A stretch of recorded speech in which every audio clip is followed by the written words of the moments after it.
प्रशासन नाई सुनला कथा निजर गाँ रास्ता निजे मरामती कले गाँ लोक एंता किसी चित्र देखबार के मिली है बलांगीर जिला बेलपड़ा ब्लॉक रो उडिंग गाँ ठाने गाँ के जुड़ुवा रास्ता सारा ढुड़ा टिके वर्षा हेले कि कादो पचपच जे चाली करी जिबार भी मुस्किल वर्षे कि 2 बछर नाई से पाखापाखी 20-30 बछर हवा भल रास्ता लगी दाबी करी आसुछन इठान लुके हेले नुआ रास्ता तो दूरर कथा मुरुम टिके भी इठाने पड़ू नाइथवार अभियोग है जहाँ लगी से निजे रास्ता मरामती करिछन इठान लुके इनेकरी विभागीय अधिकारी कैंसी प्रतिक्रिया मिली नहीं बेल के पक्का घर बनावा लगी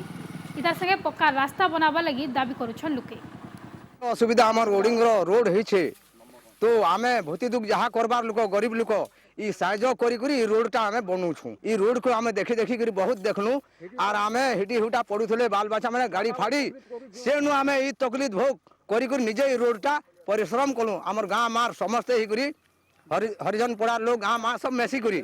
आम एते दुखी सुखी एथि करिछु कामटा आज्ञा इधर बहुत असुविधा आज्ञा गाड़ी मोटर जीवाले खाल पाले पानी हो जाए खाल बाल नहीं हमर बहुत असुविधा होने बहुत यार हमर बहुत लंबा रो आना जाना कर लोग हमर बागदौर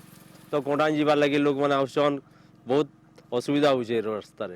हाँ कहीं नहीं सुना प्रशासन तो कहीं नहीं सुनबार लगे अवस्था